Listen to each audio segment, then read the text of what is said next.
should always have a little back and forth banter as this thing starts. Hi guys, welcome to Donuts for Breakfast. I'm Ra, the operations director here at Desire to Inspire Studios. Next to me, the one who won't stop talking, is Trevor Henley, our executive director and inspirational activist. And at the far left of me is the effervescent Dr. Michael. And she means to the far left, of course. And that's for all of you. Never mind. We're just slightly left of center. Slightly left of center. Slightly left of center. Thank you for joining us today. As you can see, it is the three of us, and we are going to be talking about neurodiversity today, and in particular, kids, because they are our future. Yes, that is quite the And in truth. theory, we're all kids, too. We're all somebody's kid. So we're all Well, somebody's kid. we, all three of us, ironically, in some ways, because of the brilliance of your neuroplasticity, the brilliance of your neuroplasticity, and my being an ADHD battle-scarred senior, I can tell you that what I experienced in the system, from the system, with compliance and conformity to teach, and there's no blame attached to the teachers. They were doing as instructed to do by system. And if you want the line, Admiral Hyman Rickover had a great line, if you're going to sin, sin against God, not the system, at least God will forgive you. I mean, it's a funny line, but it's also very true, because when systems are set for compliance and conformity to systems adjusting you to them, and not them to finding what it is about you that makes you special or neurodiverse, or if you're dyslexic, if you have issues from trauma, or if you have oppositional defiance disorder because of things that have happened to you from systems that hurt you and wound you. And that means the dyslexic kid who comes to school daily and is shunned, shamed, laughed at, ridiculed, and made fun of because she or he cannot read in front of the group. Then the teacher backstops that by saying, just leave them alone, and stop making fun of them, no bullying in this class. And then the kids get the message that, we'll do it at recess. And then they act, and the kid becomes angry, filled with a bullying temper and a rage, and a not wanting to conform, not wanting to comply, resistant to education, resistant to system. And then we blame them more. Peers. Yeah. And then we blame them more. And eventually they wind up seeing me. And I'm a probation officer. And I look at them in 1972, and I would say to them, as they would come into the office, filled with an angry rage. And I'm a young man at the time, I'm 23. And I go, hey, do you have ADD or do you have dyslexia? No, I can read. I go, that's not what I'm asking you. Do you have a difficult time having your eye carry it to your brain? And he goes, yeah, but they don't know what that is. They can't explain it to me, and they don't have people that can help me. So then they just make fun of me. And I said, kids can be cruel. He goes, I'm talking about the teachers. 1973 America, 1972 America. And then I would hear from kids, and this is where I'm going to tell you, because both of you have youngsters that need to be informed about neurodiversity so that they can be kind to other kids who are neurodiverse, and we can teach them that early. Accept everybody. If we have in our brains respect for ethnicity, culture, language, and religious differences, wouldn't it be wise to teach that the brain is different, and that there are things we can do to teach the integrity-filled compassion that allows a person to learn in their own way without hurting them in the classroom, on the report card, or in general in society at work, where a boss goes, come on, get this done.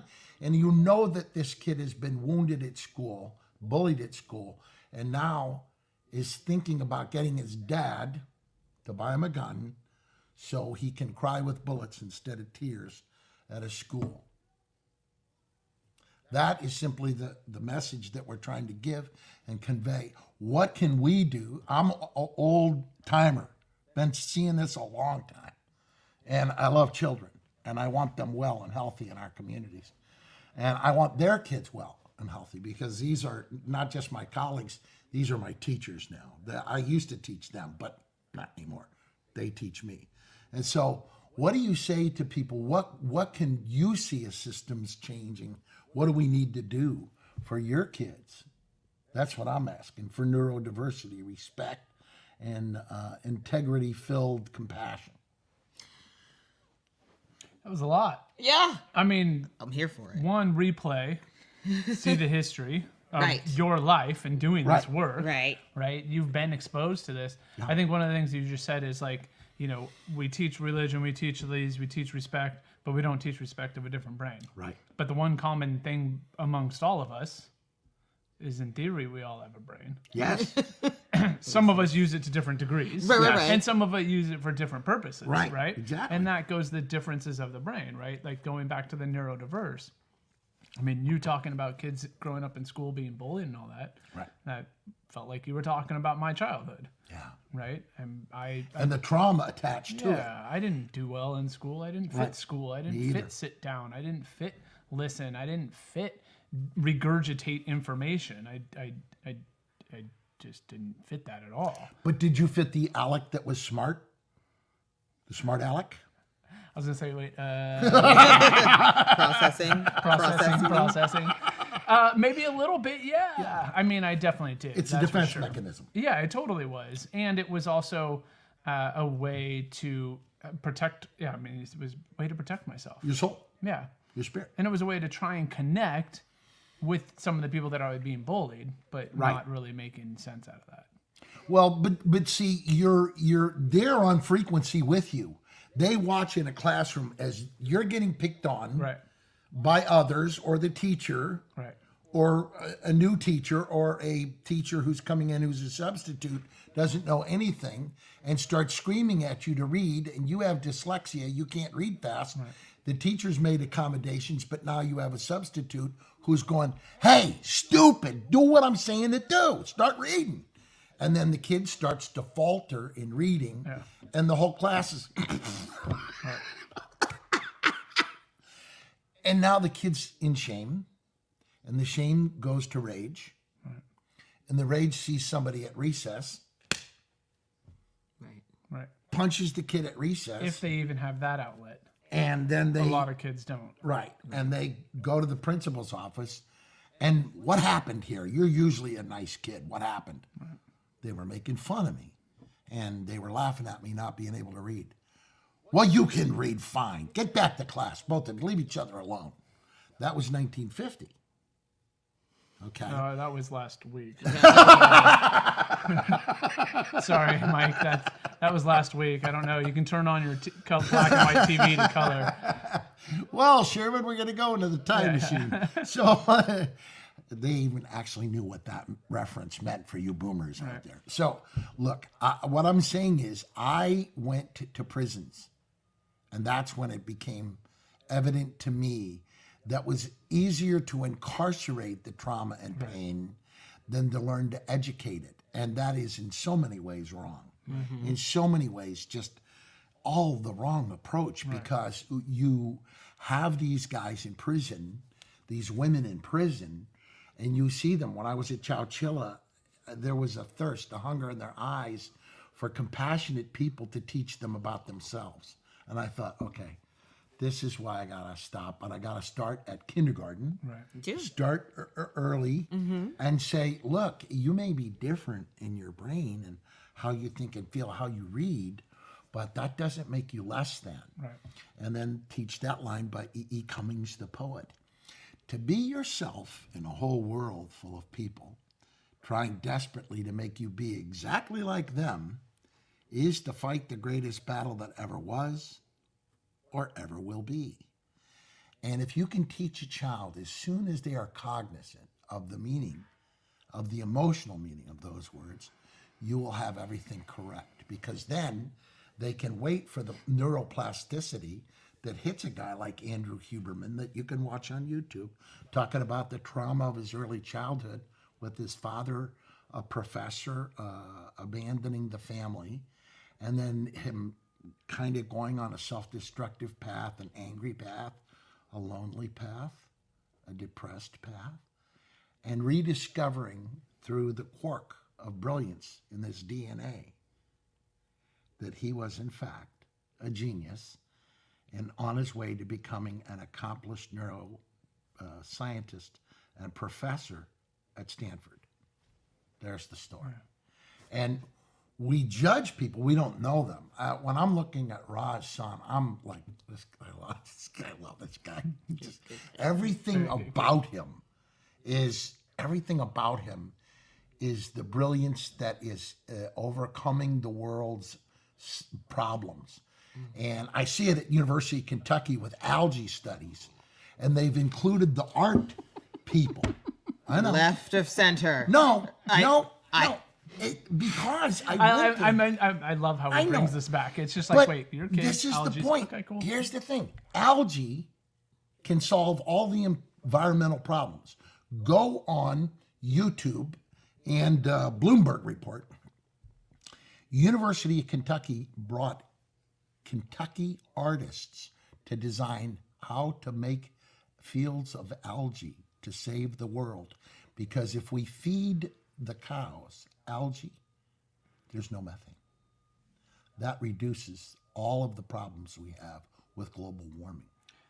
And they're just discovering it. And because of people like your son, who when enhanced, protected, and completely guided by great parenting and great friendships and great mentors who can help guide you, you keep him cocooned from the sickness and the hostility that is part of a system that we can't change until the folks at the tippy top get the message from their own children having the same issue. Make sense? Connect that well enough? Yeah. Yeah. Like kids be geniuses, we'll save the world. Yeah, pretty much. Shocker. Right. Yeah. Okay. Moving on. Now, No. John. Okay, it's a big circle, but we got Right, there. right. Yeah. No, I wholeheartedly agree. I think that the system is moving in the right direction, and by the system I mean the institution of education, Right? Because it is an institution, and I feel like we should always be cautious of institutions, all of them, every last one. All I can think of is One Flew Over the Cuckoo's Nest, but that's all the institutions. Well, yeah, but I mean, I look at you and you went to San Rafael High like my daughter did. You're a genius. You are a certifiable genius. I think I am. Oh, yeah, but you are. See, I got the certifiable part. Okay. I did. I went to San Rafael High in the late 90s, and I graduated in 2001. And I consider myself to have been very lucky to have had the teachers that I had. Right. Because they were not the standard at San Rafael. Right. But again, I was the gifted kid. I was the overachiever, and those titles now come with its own set of triggers and traumas. Exactly. No, I get it. But I was in classes with teachers who already expected their students to be quirky and brilliant and bright. Right. That was the standard for their classes. Those were the AP classes. Those were the honors classes. Like, you're not going to be mad at the kid. The title of your new book, Quirky? Quirky? Creative? Quirky, creative, and brilliant. Right. Yeah. Yeah. I know. Would you like me to segue so you can get your thought back, or are you good? No, I'm good. Okay. But I say this because instead of that being the standard of the expectation of teachers and their students, that was the exception. Right. And it has become such that teachers who don't inherently understand and respect the brilliance of children are not going to flourish in their fields any longer. Right. Go ahead. I was going to say, so I was also at San Rafael High School. I was not an honor student by any mean. I got honors though for having a 0.5 GPA at one point. That takes a lot of work. They said it took a lot of work to get there. Yeah. But what my teachers did, and I feel very grateful for the teachers I had. I mean, one of my claims to fame is that I cheated in English a lot because I couldn't get it. Wait. You're not allowed to do that? Yeah, you're not allowed to do that. And so I would write these little cheat cards. But I didn't cheat to get an A. I cheat to get a C because that's what I needed to keep going and pass and look status quo. Right. My English teacher somehow gathered these and had them on a wall, and he knew who made them. Yeah. And we never, it was like that silent nod of like, I get it. You're trying, you can't get it, and you're just trying to make it, right? And he acknowledged it. Smart in another way, though. And then I found out, very clever. And then I found out he was also a total artist, and we connected outside of school on a whole nother level. He did bubble art things, and that was like the coolest thing ever. So anyway, I feel very grateful because we did have very good teachers, and that were an exception to, in a sense, meeting us where we're at and empower us to move forward. Yep. Starville had a lot of those. And also just the fact that we also had a breadth of nationalities at our school. Yeah. We did. We got to experience real life in high school. And or closer to it anyway. And wealth differences too. Yeah, there was a full spectrum. Right. I graduated in 2001.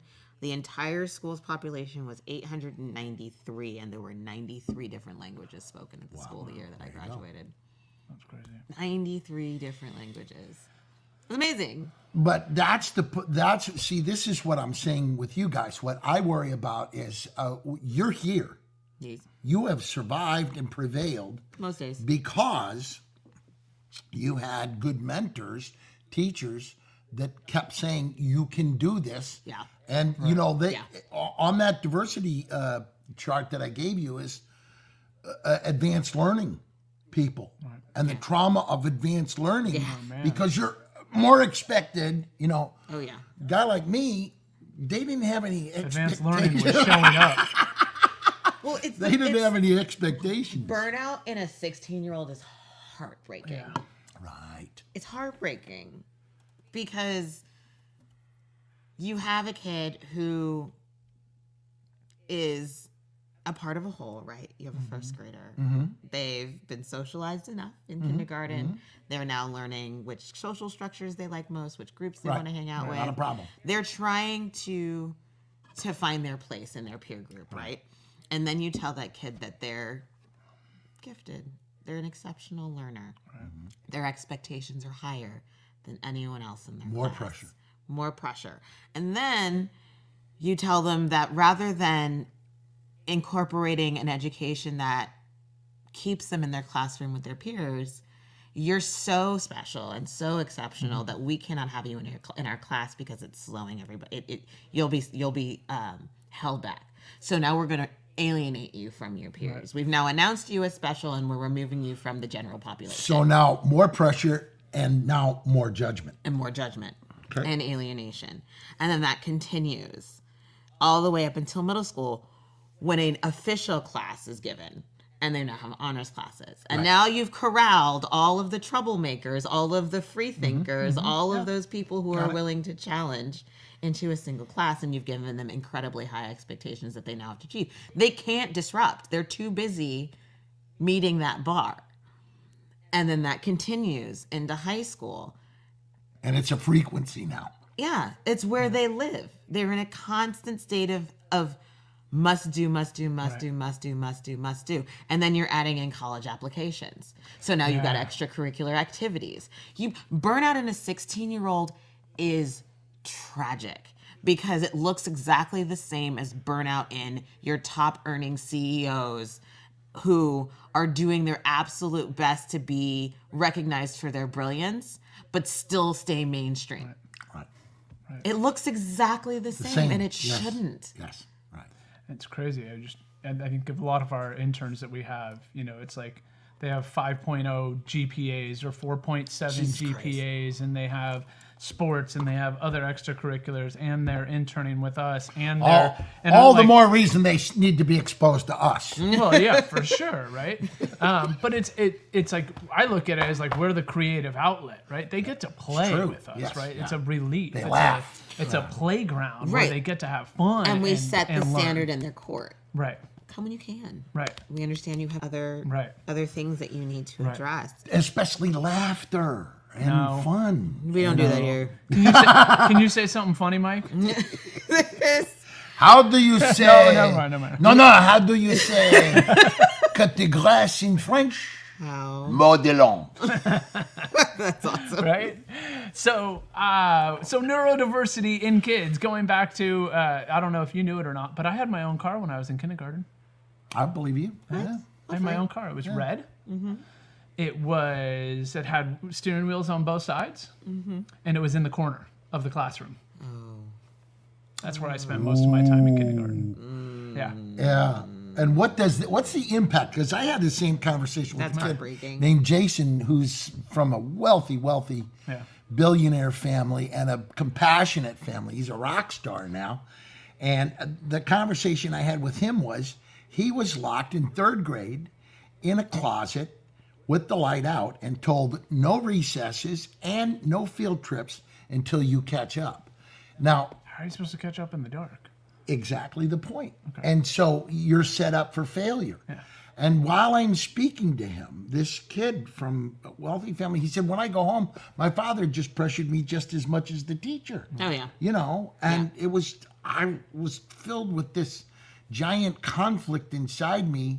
Why was I even born? And I'm depressed and I'm sad and I'm in 3rd grade. And then he says this line, I see his hand shaking. And I look at him and I go, Jason, buddy, I love you, pal. I go, but your hand shaking, that's trauma. That we see that in combat vets. Mm-hmm. You've been so wounded by a system. And then you're going to have people who are going to say, well, it's just you got to toughen up and Fuck them. folks. We were just talking about that. What we have to realize is Can't air this we've now on had. TV. We'll have a bleep. We'll have a bleep. So all of a sudden, you have to realize that in the impact of that is an invitation to self-destruction. Right. And we are seeing it because we have all these moms that come in and talk to us about the pressures on their kids in senior year. Yeah. And Oh, man. the suicides that we've dealt with, including one family had 2 young men. Yeah. And we, as a staff, as a community, as their neighbors, we heard for them. Yeah. I mean, that was on our show. Yeah. So what we're saying is a little bit of understanding, compassion, understanding, and acceptance on neurodiversity, and not everybody's a victim. Not everybody, you're giving them an excuse not to work hard for us and do the. Got it. Okay, got all that. Here's what I'm saying to you. Here's what I'm saying to you.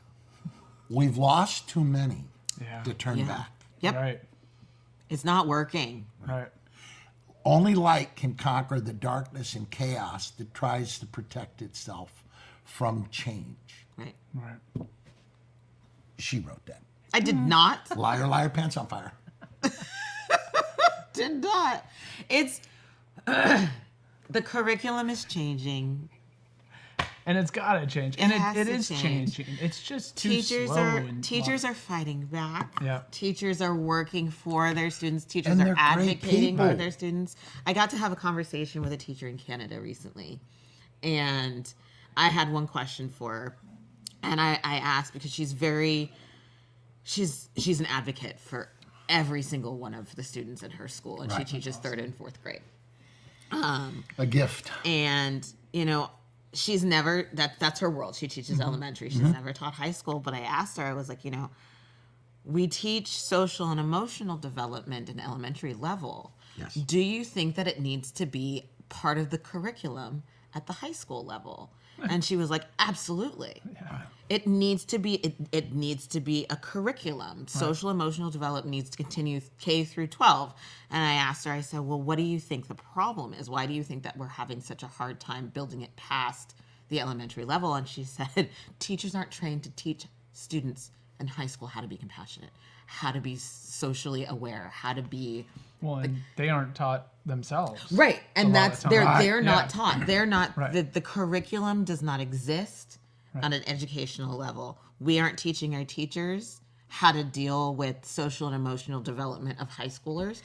We were just starting to touch on the amount of social and emotional impact that middle school has, like 10 years ago is when we really started looking at how meat grinder-y those formative years of middle school are. And it is, there have been multiple studies over the last 15, 20 years or so that have pointed out that that pivotal time, that tween period, Yes.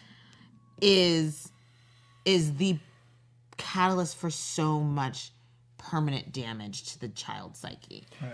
Rand research teaches us that, and this is interesting research. Rand does tons of research, and it's a government. He comes with receipts. All of a sudden, if you picture that young women have the hardest time reading social cues on their faces of others, so they misplace these facial cues from others. They have a really hard time because the brain's not completely formed, and they've done this research so that they're constantly overly anxious and defensive towards others, even their parents, about what the expectations are. It's why sometimes when you're with, I've raised my daughter, and one day you'll hear them in middle school. They go, "Oh my God, I hate her. She's so mean. She's cruel." And then 3 days later, she's my best friend. I love her so much.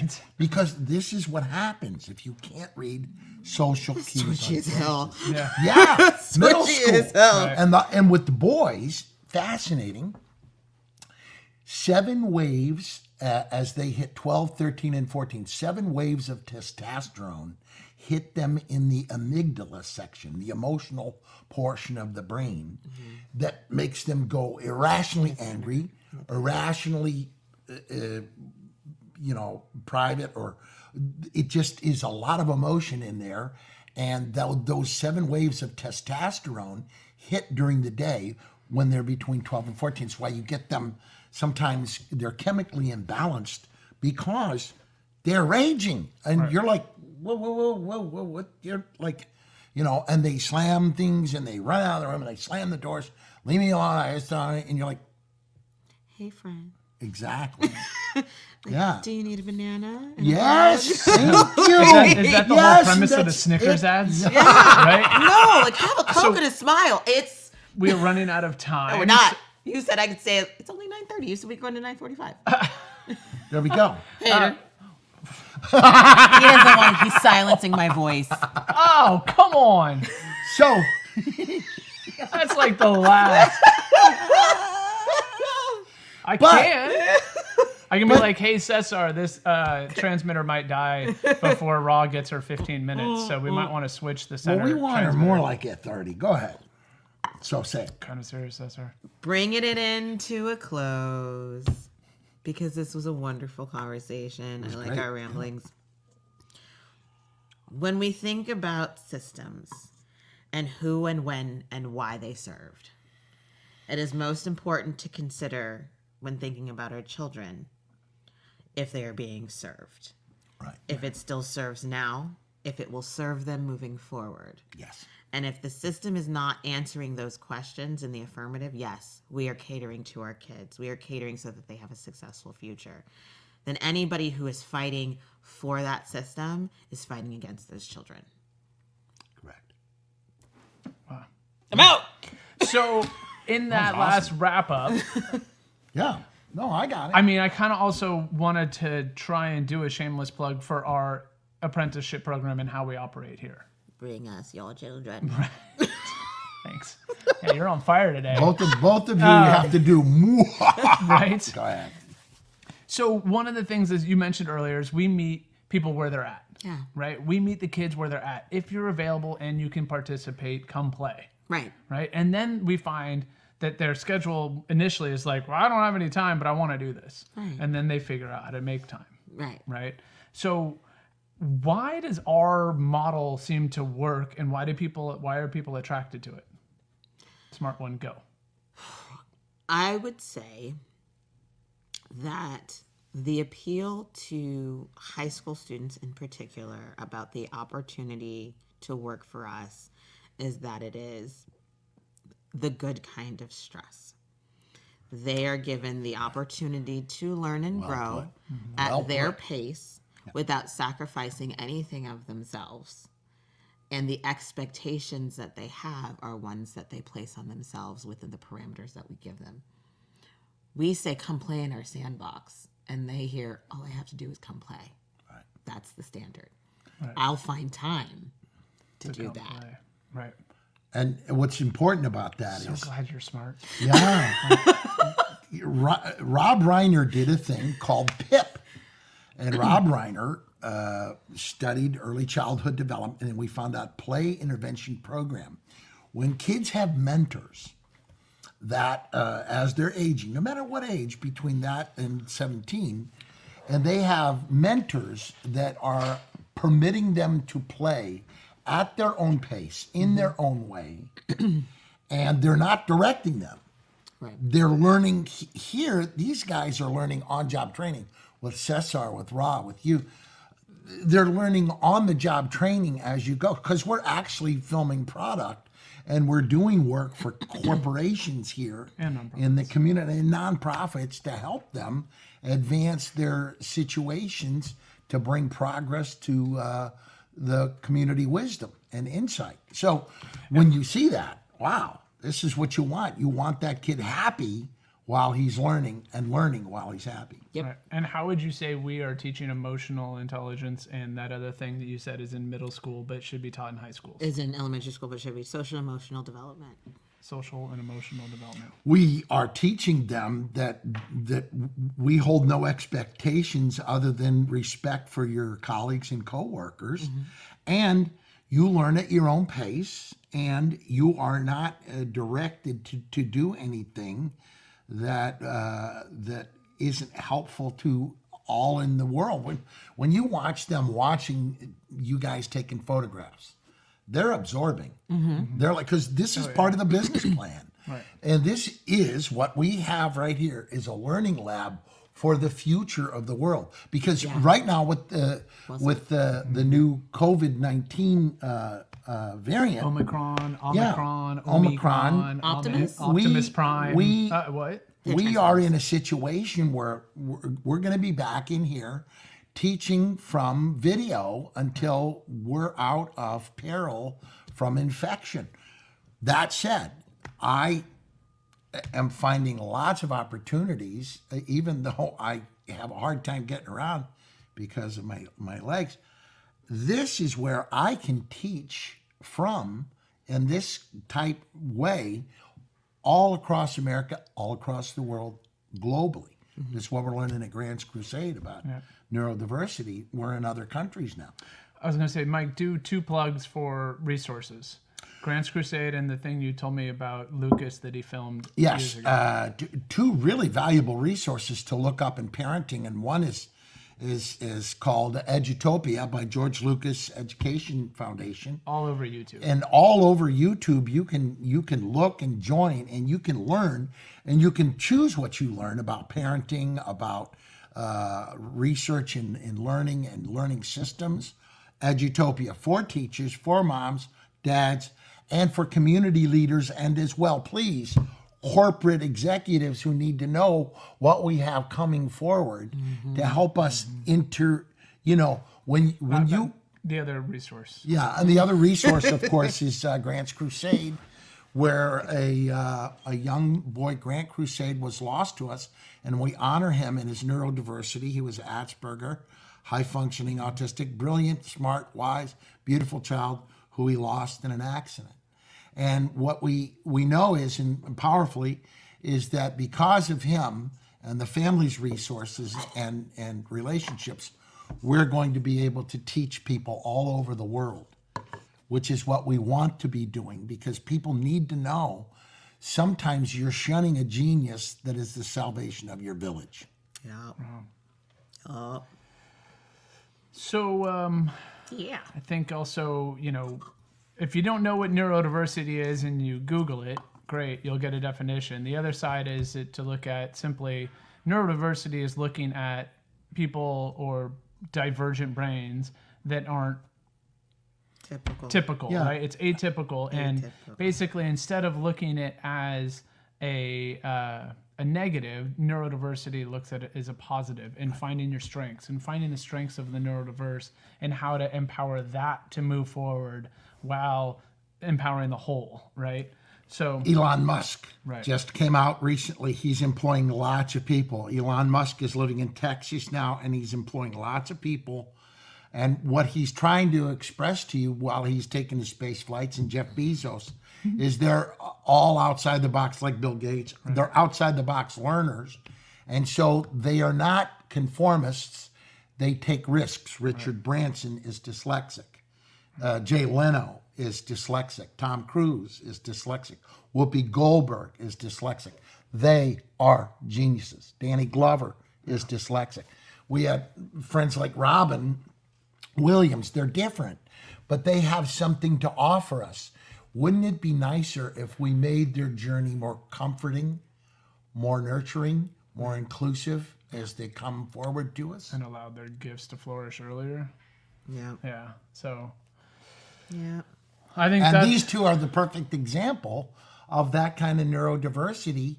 And how did they learn it? You go to the inner standing. Yep. And that's how you do it. Yep. Well, anything else, Ra, or should we wrap this up? Wrap it. Wrap it. I'm on one. Thank you for joining us today at Donuts for Breakfast. Please leave a comment. If you need resources, please leave a comment, and we'll give you resources. Edutopia, Grant's Crusade. Michael Pritchard. But thank you for joining us. Thank you for being people, helping people, and go out there, smile, share your story, share your struggles, share your successes with someone, and you'll be amazed at the common bond you create and how you both flourish. Do not forget to like and subscribe to our YouTube channel, where you can see all of our other episodes of Donuts for Breakfast. You can also catch our We Are the Remedy, which is our afternoon/evening show. And if you have a topic that you're curious about, or that you would just like to hear us ramble on about for half an hour, leave that in the comments. Or We a like to guest. talk, clearly. Or if you'd love to come on our show, we want to have you. We would love to talk to you. That should be the title of our show, Ramblin' Raw. No, Rambling sir. Raw. Rambling Raw. Thank you and good night. All right, end it, Cesar, before we keep going. And thank you, Cesar, for being our producer today. Oh my God. Big shout That out, was great. Cesar Cruz, director of videography. Oh my gosh. It's not over yet. He hasn't ended it.